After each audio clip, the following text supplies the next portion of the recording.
नमस्कार दोस्तों, आप देख रहे हैं विभाग संवाद, जहां मिलते हैं ऐसे शख्सियतों से जो भीड़ में होते हुए भी सबसे अलग होते हैं। आज हमारे साथ हैं एक ऐसे कलाकार जिन्होंने जब पहली बार गाने की कोशिश की तो तारीफ़ नहीं मिली, मिले तो सिर्फ ताने। कहानी है आनंद कुमार आनंद की।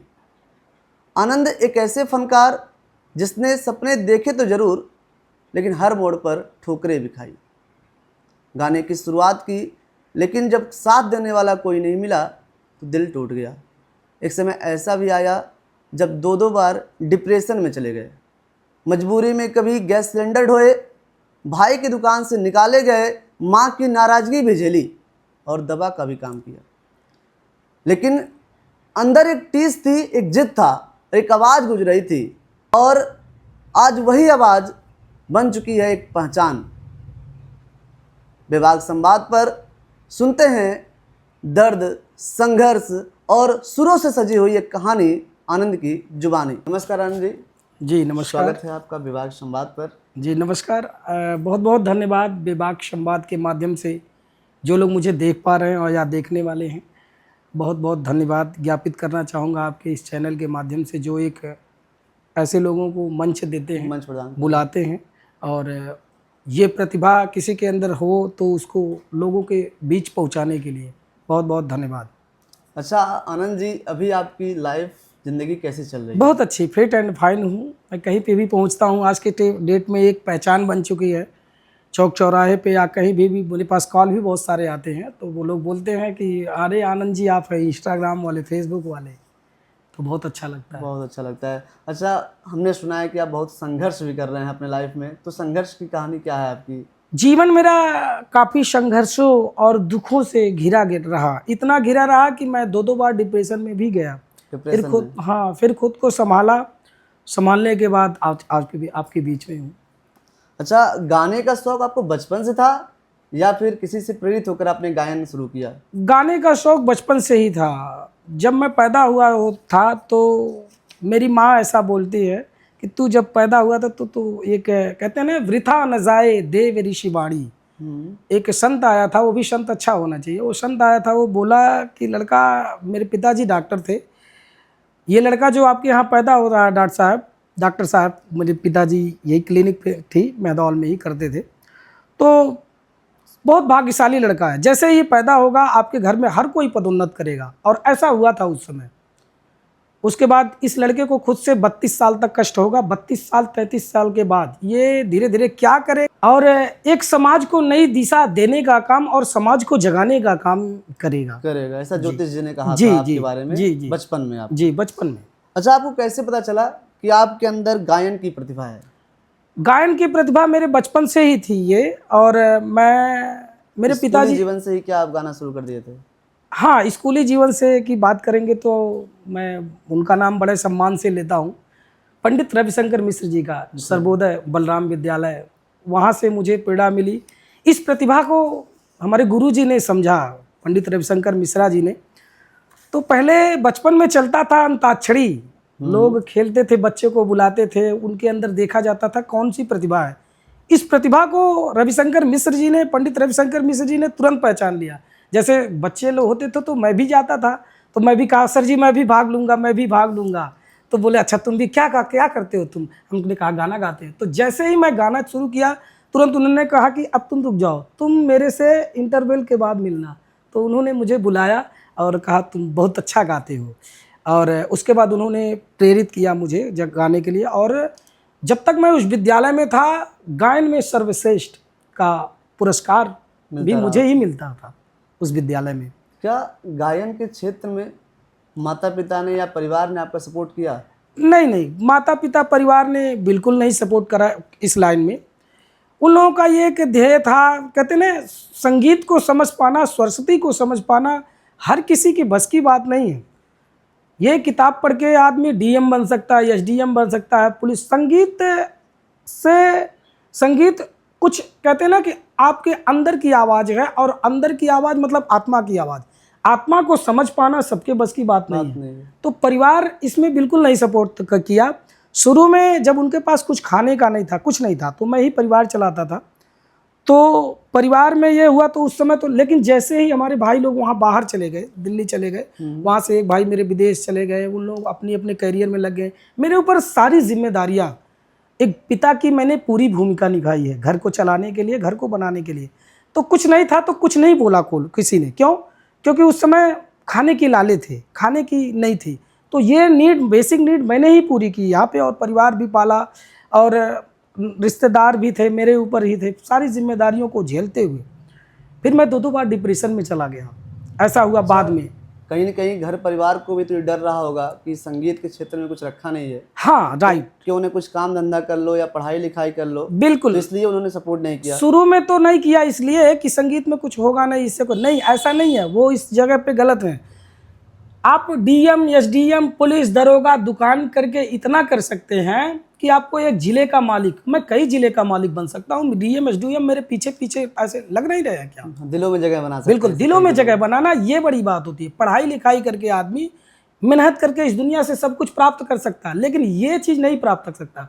ईश्वर ने अगर कला नहीं दिया है तो आप कलाकार नहीं बन सकते। तो ये कहीं न कहीं उनकी कृपा है और पब्लिक का आशीर्वाद है। आप लोग, जो लोग मुझे देख रहे हैं, बहुत बहुत धन्यवाद ज्ञापित करना चाहूँगा भैया। एक रोड छाप लड़के को आप लोगों ने गायक बना दिया। तो जो लोग मुझे देख रहे हैं सबको मेरा बहुत नमस्कार है, प्रणाम है। बिल्कुल बिल्कुल। पिताजी हैं आपके क्या? नहीं, पिताजी मेरे 20 साल हो गया एक्सपायर कर गए। पिता की एक मैंने पूरी भूमिका निभाई है, अपनी भी जिम्मेदारी, परिवार की भी जिम्मेदारी। 20 साल हो गए पिताजी मेरे एक्सपायर कर गए, तभी से मैं मेहदावल में आ गया, मेहदावल का रहने वाला हूँ। मेडिकल स्टोर, सगुन मेडिकल स्टोर पे काम किया। उसके बाद फिर कुछ परिवार के लोग ही मुझे बोलने लगे कि अरे दवा बेच रहा, तो मैं दवा भी बेचता था गांव में, दवा का भी काम करता था। दवा बेच रहा, कोई मर जाएगा। तो उस समय 15 साल मेरी उम्र थी। 15 साल के लड़के के मन में, पिताजी की मृत्यु हुई तो आपकी उम्र 15 साल थी? जी, उस समय मैं 15 साल का था। हाँ। तो उस समय एक 15 साल के लड़के के मन में, मतलब मेरे परिवार के लोग ही, अरे दवा बेच रहा है, कोई मर जाएगा, ये हो जाए, एक डर बन गया। तो 15 साल, बुद्धिमत्ता गहराई की बात है, 15 साल का लड़का तो जान नहीं रहा है। मैं उस ट्रैक से हट गया। तो मैंने कहा मेरे अंदर और कुछ भी है, मैं गाना गाता। तो मैं गाना गाने गया। मैं 15 साल कंटिन्यू, 14 साल में कंटिन्यू बैंड पे गाया हूँ। जो पैसे मुझे मिलते थे वो परिवार में और अपने खर्च हो जाते थे। कलाकार अभिमानी तो नहीं होता है भैया, लेकिन स्वाभिमानी जरूर होता है। वो अपना दर्द किसी से नहीं कहना चाहता, दर्द झेल लेता है अंदर, और उस दर्द को मैं 2 बार सह भी नहीं पाया, इतना दर्द मिला। लोगों की हेल्प करना, लोगों की सहायता करना बचपन से ही था। आप हमारे गांव में जाएंगे, ददरा का मैं रहने वाला हूं, अब इस समय तो नहीं जाता हूं। वहां पता करेंगे तो आनंद के बारे में यही लोग कहेंगे कि बहुत अच्छा लड़का था, वो हर किसी की हेल्प ही करना चाहता था। अच्छी बात है जी। अच्छा, पिताजी के जब स्वर्गवास हुआ, जी, तो जहाँ तक मैं जानता हूँ कि आप अपने भाइयों में दूसरे नंबर के हैं। तीसरे नंबर का, तीसरे नंबर का अर्जुन भी था। तो फिर आपने ये सब जिम्मेदारियां आपने घर परिवार क्यों उठाई? जैसे यहाँ पे 4-5 बीघे, 6 बीघे, 8 बीघे खेती थे हमारे यहाँ, खेती बाड़ी थे। उस मेरे पिताजी डॉक्टर थे, तो यहाँ पे वो खेती बाड़ी भी सही नहीं था, वो करते नहीं थे खेती, क्योंकि एक सम्मानित व्यक्ति थे, मेहदावल में प्रतिष्ठित व्यक्ति थे, समाज में एक लोग उनकी पहचान थी, जानते थे, तो वो खेत भी नहीं करते थे। तो माँ हमारी बहुत, उससे मैं बहुत प्रेरित होता हूँ। मेरी माँ बहुत संघर्ष की है, मैं और मेरी माँ बहुत घर को लेकर के बहुत मेहनत किया हम लोगों ने उसको बनाने के चक्कर में। जब कहते हैं ना आत्मा मर जाती है जब आदमी, तो हमारे भाई लोग चले गए, जब दिल्ली चले गए, तो शुरू में तो वो लोग नहीं कुछ कहे कि अरे चाहे जैसे परिवार तो चलना चाहिए, लेकिन जब कुछ हो जाता है आदमी के पास ना, तो उनके अंदर एक आत्मा मर जाती है, एक अहम आ जाता है। अरे ये गाना बजाना, नचनिया बजनिया, ये काम नहीं अच्छा है। लेकिन नचनिया सबको नचा सकता है भैया, बिल्कुल बिल्कुल। और नचाने वाला भी हर कोई, कौन नाच नहीं रहा है इस दुनिया में, हर कोई नाच रहा है। रूप अलग है, आप नहीं नाच रहे हो क्या? आप भी नाच रहे हो, सब लोग नाच रहे हैं, शादी विवाह फंक्शन हर में बिल्कुल। वो नाचना नहीं है मेरे कहने का मतलब, पूरा संसार कुछ न कुछ लेकर के नाच रहा है, इस दुनिया में है क्या? जब पिताजी क्या करते थे आपके? मेरे पिताजी डॉक्टर थे, डॉक्टर R.K. यादव, राधे किशन यादव। हाँ, पिताजी मैं छोटा था तो मुझसे गाना सुनते थे। आज पिताजी होते तो बहुत खुश होते। और जब मैं स्कूल से जाता था, रविशंकर मिश्रा जी, पंडित रविशंकर मिश्रा जी, मैं वहाँ पे 6ठी क्लास से पढ़ा, 8वीं तक वहाँ उनके सानिध्य में मैं रहा। और गुणों की बात करूँ तो रविशंकर मिश्रा जी के अंदर इतने गुण हैं जिसका शब्दों में बयां करना मेरे हिसाब से। अभी हमने पिछला पॉडकास्ट भी उन्हीं का किया है। जी जी जी जी अच्छा, एक घटना सुनने को मिलती है जी कि जब आप दुकान को संभाल रहे थे, वो एक जी दुकान है जी मेदाउल में, जी उसको संभाल रहे थे, जी तो एक समय के बाद आपको उस दुकान से निकाल दिया गया, हटा दिया गया। जी। इसके पीछे की क्या कहानी है? इसके पीछे की ये कहानी है कि मैं दुकान पे जब गया तो गाना तो छोड़ दिया था। मैं डिप्रेशन में था उस समय, पूरी तरह से डिप्रेशन था। इस बात को मैं परिवार में बताया कई बार, तो परिवार वाले ने यकीन ही नहीं किया। परिवार वालों ने यकीन ही नहीं किया कि ये सही कह रहा है, लेकिन मैं सही कह रहा था। मैं झूठा नहीं हूँ, मैं बहुत सही बातें करता हूँ। तो परिवार ने पहली बात तो यकीन नहीं किया। उसके बाद हुआ क्या, वहाँ से पिज़्ज़ा, मैं अचानक से ही मेरे दिमाग में आया, किसी ने डाला जैसे कि ठीक है तुमको गाना गाना रात में जाना है ना, तो पिज़्ज़ा की दुकान खोलो, गाने में ही गाना। जैसे ही मेरे दिमाग में आया मैं फिट हो गया। उसके बाद एक लड़का वहाँ पे रहता है लक्की नाम का, उससे हमने बोला कि लक्की बाबू, मैं तुम्हारा यहाँ का सारा काम, देखो अब काम पूरी तरह से मैं काम भी नहीं करता था वहाँ, मैं तुम्हारा अब सारा काम करूँगा, सब कुछ करूँगा, चमका दूंगा रेस्टोरेंट को, अच्छे तरीके से काम करूँगा। मेरा दिमाग पूरी तरह से ठीक नहीं था अभी तक, अब लेकिन मैं ठीक फिट हूँ। मैं रात में गाना गाने चले जाऊँगा और मैं लीड लगाया इसमें।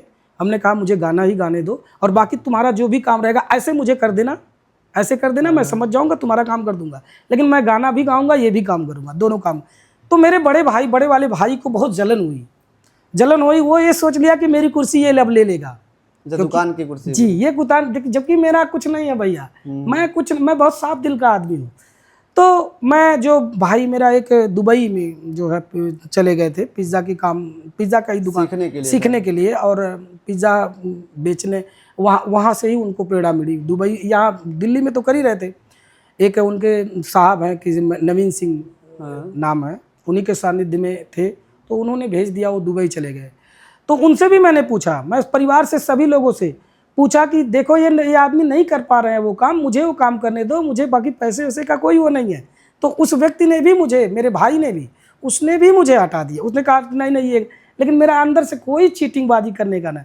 जैसे आप 4 भाई हो, कोई काम एक भाई बेहतर कर रहा है तो उसको करने देना चाहिए, सपोर्ट करना चाहिए, बिल्कुल सपोर्ट करना चाहिए, करने देना चाहिए। वो कुछ गलत कर, तो उस भाई को ये लगा, बड़े वाले भाई को, कि ये मेरी कुर्सी कहीं कहीं ले लेगा। उसके बाद हमने सीधे, एक मेरे घर में है, तो उन्होंने ये बोला कि, उससे मैंने पूछा तो वो भाई भी मेरा बोला कि आप को दुकान पे नहीं जाना है। हमने कहा मुझे दुकान पे जाना है या नहीं, तो बोले नहीं दुकान पे नहीं जाना है।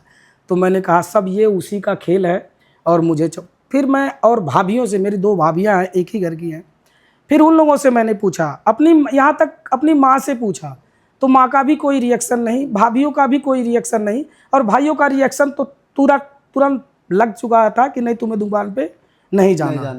तो मैं वहाँ से फिर आ गया, सीधे मंदिर गया। जैसे मंदिर पे गया, नगरवाली माँ के स्थान पे, सरस्वती का वहाँ मैया की कृपा है, तो मैं वहाँ बहुत अच्छा मंदिर बनवाऊँगा आने वाले टाइम का, पर मैया सरस्वती के जैसे ही सफल हो जाएंगे। जी, आज तो सफल हूँ ही, लेकिन और भी सफल हो जाऊँगा। तो मैं वहाँ मंदिर जरूर, सरस्वती मैया का। जैसे ही मैं ऐसे मत्था टेका, फूल एक गिरा, यहाँ बाह में लोग खाक में दबा करके चले जाते हैं, वहाँ फूल गिरा। और ये मेरे साथ इसके पहले भी 2-4 बार हो चुका था, पहले भी मैं समझ नहीं पा रहा था उस रहस्य को। फिर गिरा तो हमने कहा लग रहा है मुझे संगीत के लिए ही, गाना गाने के लिए ही भेजा गया है इस दुनिया में, और मुझे वही करना चाहिए। फिर मैं मंदिर पे जाने लगा, ऐसे ही गाने लगा। गाते गाते हुआ ये कि मेरे दिमाग में ये आया कि मैं ऐसे गा रहा हूँ, मुझे तो 400-500 लोग दे करके चले जा रहे हैं, तो साउंड क्यों नहीं लेते, साउंड ले लेते हैं तो 500 ने किया 1000 कमाऊंगा। तो मैं पिज़्ज़ा की दुकान से जब आया तो मेरे दिमाग में यही था कि यहाँ से तो ज़्यादा मैं वैसे भी कमा लूँगा, यहाँ से ज़्यादा वैसे भी। मुझे 200 रुपये 6 महीने बाद मिलने लगे। 6 महीने बाद मुझे 200 रुपये मिलते थे वहाँ। आज मैं 5000-8000 किसी दिन कमा लेता हूँ, और 80,000 70,000 लोग कहते हैं कि कमाई अपनी। क्या कह रहा हूँ, मैंने आपसे पहले बोला कि मैं बहुत साफ दिल का आदमी हूँ। जो सोशल मीडिया पे बहुत सारे लोग एक्टिव हैं और बहुत पैसे कमा रहे हैं, उनसे जब पूछा जाता है कि आपकी कमाई कितना है, तो तुरंत वो अपनी छुपाते हैं कमाई, लेकिन मैं नहीं छुपाता। दिया तो आप लोगों ने है। ऐसा हम कह सकते हैं कि माता नगरवाली जी का आशीर्वाद रहा, भी माता नगरवाली की कृपा, ईश्वर की असीम अनुकंपा है मेरे ऊपर, ये बात सच है। आप अपने भविष्य को लेकर क्या सोचते हैं? भविष्य में आप लोगों का साथ रहा और पब्लिक का आशीर्वाद रहा तो बहुत कुछ होगा। अब बहुत जल्दी मैं मंच अपने खुद से, जैसे ये बनवाया, मैं खुद से मंच बनवाऊंगा और साउंड लूँगा, बड़ा साउंड, और घर घर जा करके मैं ऐसे जैसे इस तरह के कर रहा हूँ वैसे मेरा प्रचार प्रसार भी होगा, लोग जान भी जाएंगे। जैसे अब बुकिंग मिलती है वैसे बुकिंग भी मिलने लगेगी। तो मतलब कोई बड़ा सपना भी है जी, आपका जी, या फिर बहुत बड़ा ऐसे गली चौराहे पर ही गाते रहना? ना बड़ा सपना सर बहुत बड़ा है। गली चौराहे से अगर मैं स्टार्ट नहीं करता तो कोई भी व्यक्ति बड़ा कैसे बनता है। एक आप को पहले खुद की कुछ तो डेमो दिखाना पड़ता है लोगों को कि भाई मैं अच्छा हूँ या खराब हूँ ये देखो, तो पब्लिक ने डिसाइड कर दिया आप अच्छे हो। हाँ। और अभी घर आपकी परिवार, उम्र कितनी है? हाँ अभी आपकी उम्र कितनी है? उम्र 33 साल।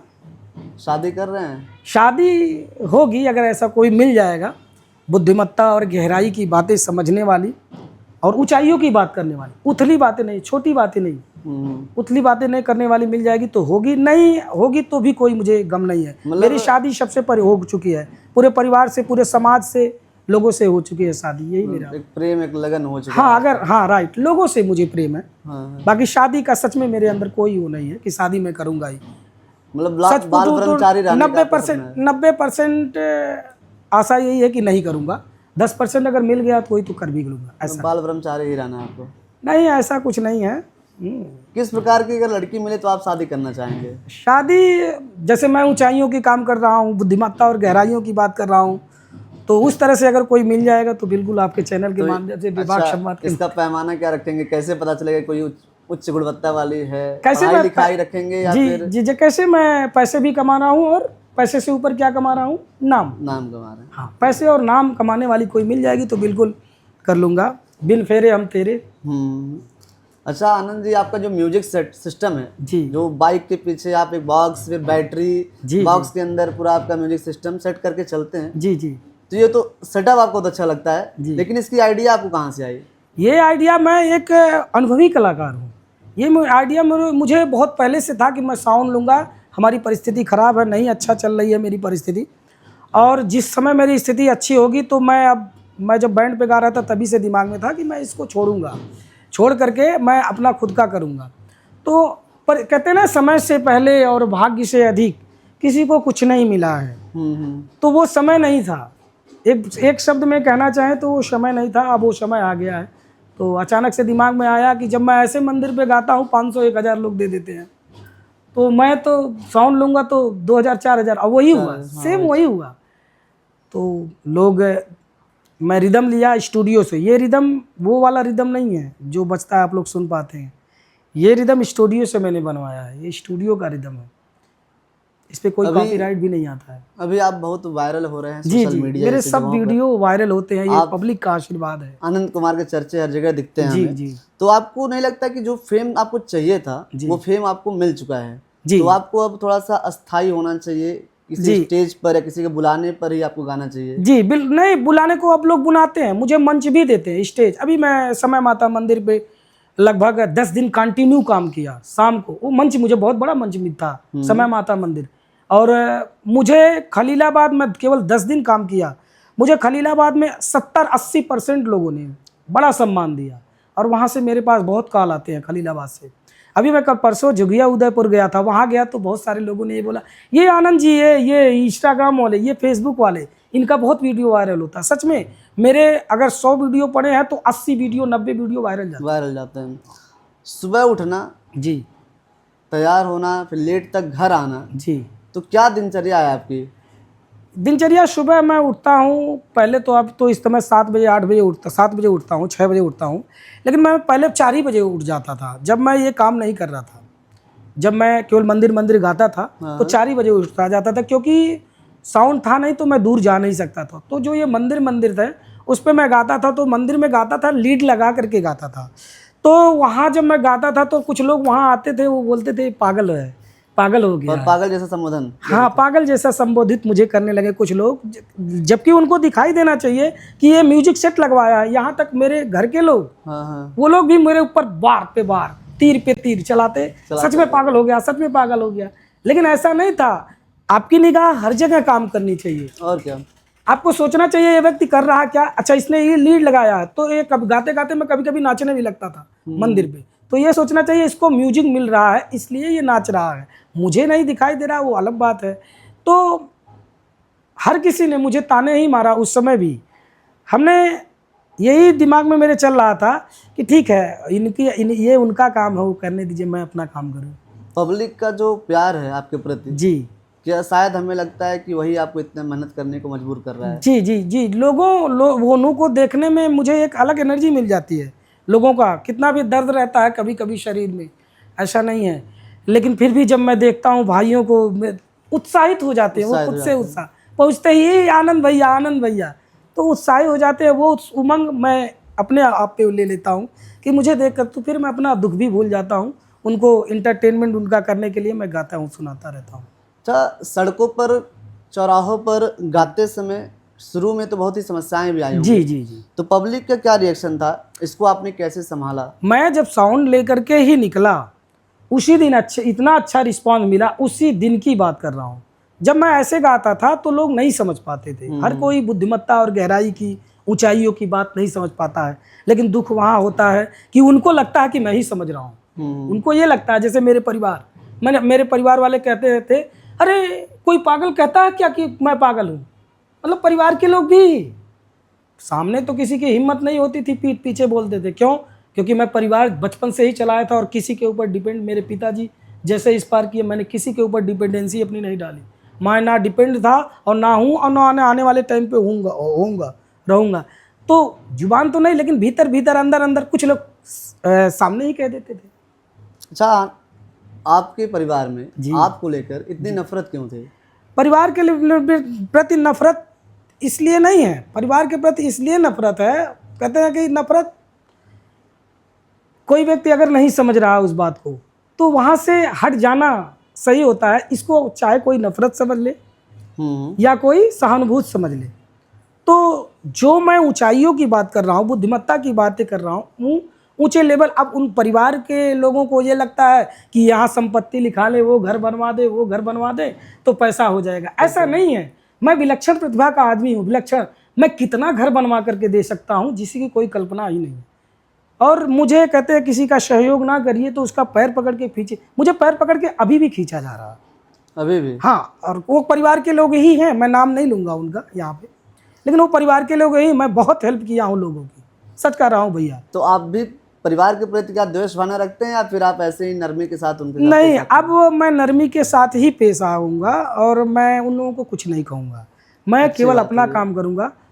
दुख इस बात का होता है कि मैं सच का पुजारी था। मैं सच ही चीज़ें कहा, लेकिन किसी ने मेरे ऊपर यकीन ना किया, ना ही मेरी हेल्प करने की कोशिश की, बल्कि हेल्प देने की कोशिश की। मुझे मारा गया, पीटा गया। मारने पीटने का मतलब ये है कि भीतर से आत्मा को झकझोड़ा गया। यहाँ दुख होता है। नहीं तो 10 लाख 5 लाख जमीन लेकर के कोई ये कर देगा, वो कर देगा, कितना कमा लेगा। मैं 100 में, आज के टाइम पे मैं मांगता भी नहीं हूँ, फिर भी मैं 100 में 3-3 हज़ार 4-4 हज़ार रुपये, कितना 1 लाख रुपया महीना हो गया। अब मैं रोड पे 1 लाख रुपया महीना कमा सकता हूँ, 80 हज़ार कमा सकता हूँ, तो मुझे बंच मिलेगा तो कितना कमा सकता हूँ। बिल्कुल बिल्कुल। ये तो जुगाड़ है, इंस्ट्रूमेंट नहीं लगा ना। इंस्ट्रूमेंट पे कितना पैसा आ सकता है, सोशल मीडिया के माध्यम से भी पैसा आ सकता है, और मैं जो डायरेक्ट कमाता हूँ डायरेक्ट भी आ सकता है। ठीक है, तो बहुत कुछ हो सकता है इसके माध्यम से। लेकिन कहते हैं ना कि एक माँ और दूसरा आपका पिता, यही 2 होते हैं जो मैंने जीवन से सीखा, कि सोचेंगे कि मेरा लड़का मेरे से भी बड़ा काम करे।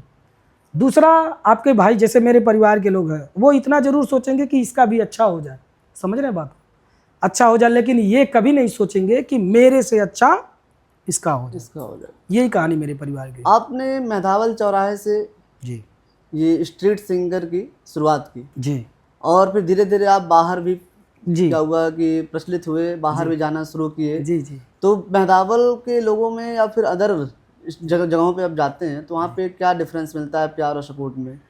बहुत अंतर मिलता है। मेहदावल में मैं निकला जब लेकर के, तो ऐसा नहीं है, मेहदावल वालों ने भी मुझे सपोर्ट किया। कुछ ऐसे चेहरे थे वो जो नहीं करना चाहते हैं, ये हमेशा रहेंगे। मैं ऊपर लेवल पे भी पहुंचूंगा तो भी ऐसे चेहरे रहेंगे कि जो मुझे पीछे खींचने का या मुझे नीचा गिराने का कोशिश करेंगे। ये चेहरे ये हमेशा रहेंगे। जब भी लोग आगे बढ़ते हैं तो पैर खींचने वाले राइट, वो लगते हैं, तो यहाँ भी थे लोग, ऐसा नहीं है। मैं कितना दुख झेला हूँ इस लाइन को लेकर के, वो मैं जानता हूँ। तो कुछ चेहरे थे, लेकिन बाहर जब मैं पहुँचता हूँ तो बाहर बहुत सम्मान मिलता है। वहाँ कोई आपका पैर पीछने वाला, हर कोई सपोर्ट ही करता है। लेकिन यहाँ लोकल में थोड़ा अभी भी है, लेकिन सपोर्ट करते हैं, पहले बेशक ना किए। कोई आपका फेवरेट कहते हैं झुकती है दुनिया, झुकाने वाला चाहिए। झुकाने वाला चाहिए। अच्छा, आपका कोई फेवरेट सिंगर? फेवरेट सिंगर है मेरे पवन सिंह हैं और कल्पना जी। कल्पना जी और पवन सिंह जी। तो कोई गाना हमारे दर्शकों के लिए आप जो सुनाना चाहें सुना दीजिए। बिल्कुल, जो मैं अपनी ही कहानी बता रहा हूँ गीत के माध्यम से। पवन सिंह ने ही उस गाने को गाया है कि मन सपना के महल बनावे, बहुत खूब। मन सपना के महल बनावे, दुनिया ढेला चलावे, जिंदगिया के खेला समझ में न आवे, जिंदगिया के खेला समझ में न आवे। ओ समय हसावे समय रुआवे, समय ही नाच नचावे, हाय समय हसावे समय रुआवे, समय ही नाच नचावे, जाने काली खल किस्मत में, जाने काली खल किस्मत में, ई ना पता चल पावे, जिंदगिया के खेला समझ में ना आवे। बहुत खूब, मज़ा आ गया आपका ये गाना सुन करके। अब से ये पूछना चाहूँगा जी कि मैं ये अक्सर देखता हूँ कि हमारे युवा जो हैं अपने परिवार के दबाव में आकर अपने सपनों से पीछे रह जाते हैं, अपने सपने को मार देते हैं। जी। बहुत कम ही लोग होते हैं जो आपकी तरह अपने सपनों को, अपने जिद को पूरा करने के लिए परिवार से आगे निकलते हैं, परिवार की सोच से आगे निकलते हैं और दिन रात मेहनत करते हैं जब तक अपने लक्ष्य को प्राप्त नहीं कर लेते हैं।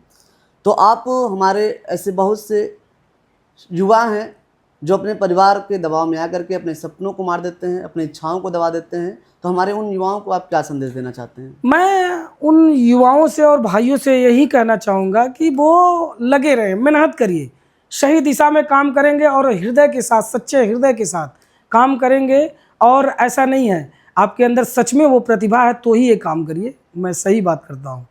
नहीं, आपको कभी कभी कुछ खुद को समझ में नहीं आती है चीज़ें, तो आप किसी तीसरे व्यक्ति को, जो गुणवान व्यक्ति हो, जो उस फील्ड का जानकार व्यक्ति हो, उससे मिलिए, उससे पूछिए कि क्या सच में ये काम मेरे लायक है, मैं करूँ इस काम को। तो वो आपको अगर सही होगा तो सही राय देगा, बिल्कुल कहेगा कि आप करिए, लगे रहिए, बिल्कुल लगे रहिए। नहीं तो ये कहानी हो जाती है कौआ चला हंस की चाल, आप ना घर का रह जाओगे ना घाट का रह जाओगे। तो मैं उन युवाओं को यूँ, आजकल सोशल मीडिया पे बहुत सारे लोगों को, भैया कहना नहीं चाहिए, विभाग संवाद के माध्यम से बहुत सारे लोगों को देखता हूँ, कुछ नहीं है उनके अंदर, सही बता रहा हूँ। हाँ। लेकिन फिर भी लगे हुए हैं, तो ऐसे जगह नहीं मत लगिए। जैसे जो आपके शब्दों का समावेश आपने किया, विभाग संवाद, क्या बात है, इतने उच्च कोटि के शब्द, मैं कभी नहीं कहूँगा इस लाइन से आप भटकिए, कभी नहीं कहूँगा। और आने वाले टाइम पे फिर ये जो बोल रहा हूँ ये आपके चैनल पे रहेगा, ये देख लीजिएगा, बहुत आगे आप जाएंगे, देख लीजिएगा। मैं आपसे सही बता रहा हूँ, अगर थोड़ा सा भी उसमें मुझे कुछ लगता तो मैं कह देता नहीं भैया। तो बहुत सारे लोगों को मैं देखता हूँ और दुख होता है कि यहाँ आकर के ना इस जगह, ये बेकार जगह फंस रहा है, दुकान खोल लीजिए, कोई और कोई काम कर दीजिए, तीसरा काम मतलब अपने सपने को मत मारिए जी। आप माता पिता अगर दबा भी रहे हैं अपने सपने को, अपने तो अंदर की विरोध करिए। कहने का मतलब अपने अंदर की आवाज़ को आप पहचानिए कि मुझे किस लिए इस दुनिया में भेजा गया है।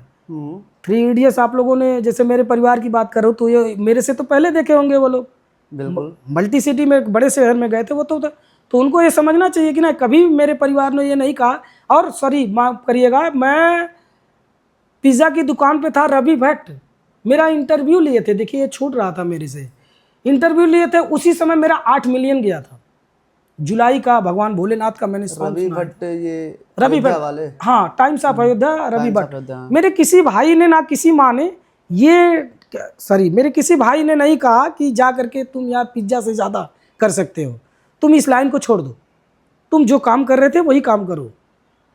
किसी ने, यहाँ दुख होता है कि 8-8 मिलियन और 5 लाख लोगों ने, 10 लाख 12-15 हज़ार लोगों ने शेयर किया था उसको। बहुत सही। तो ये सोचना चाहिए कि ये पिज्ज़ा से ज़्यादा तो ज़रूर कर लेगा, अगर बहुत ऊपर लेवल नहीं पहुँचेगा तो पिज्ज़ा से ज़्यादा ये ज़रूर कर लेगा। किसी भाई ने मेरे नहीं कहा, यहाँ दुख होता है। धन्यवाद आनंद जी। जी आप एक बुलावे पर अपने बिजी समय से समय निकालते हुए हमारे विभाग संवाद मंच पर आए। जी, धन्यवाद आपका। ये सौभाग्य है हमारा और बहुत बहुत धन्यवाद। एक अच्छा मंच और एक प्लेटफार्म आप लोग दे रहे हैं विभाग संवाद के माध्यम से। तो जो भी प्रतिभाएं हैं, अब नई प्रतिभाएं हैं, वो निकल करके आएंगी आपके माध्यम से। मैं बहुत सारे आपके देखता हूँ, ब्रॉडकास्ट देखता हूँ, बहुत अच्छा लगता है। और यही संदेश देना चाहूँगा पब्लिक को भी और आप लोगों को भी कि इस लाइन को कभी मत छोड़िएगा। ये सोशल मीडिया का समय इस समय चल रहा है और आप लोगों के बात करने का भी तरीका बहुत अच्छा मुझे लगता है। तो और समाज से हटके ये काम है, समाज को एक नई दिशा देने का काम है, समाज को जगाने का काम है, जो दबी कुचली प्रतिभाएं हैं उसको आगे लाने का काम है। तो बहुत बहुत धन्यवाद विभाग संवाद का। धन्यवाद विभाग संवाद। आप देख रहे थे आनंद की कहानी। जैसा आनंद जी ने बताया कि ये विभाग संवाद एक ऐसा मंच जो दबी कुचली या फिर कह सकते अपने क्षेत्र में, जो आपका सिंगिंग है, आपका शिक्षक जगत है, राजनीति जगत है, किसी भी जगत से आप जुड़े हुए हैं, आपके अंदर कोई कहानी है, कोई प्रतिभा है जिसे आप शेयर करना चाहते हैं अपने मेहदावल क्षेत्र में लोगों से, जनता से, तो आप बिल्कुल अपनी कहानी को विभाग संवाद @gmail.com पर लिख करके हमें अपनी कहानी को शेयर कर सकते हैं। हम आपसे ज़रूर कांटेक्ट करेंगे। तो तब तक के लिए धन्यवाद।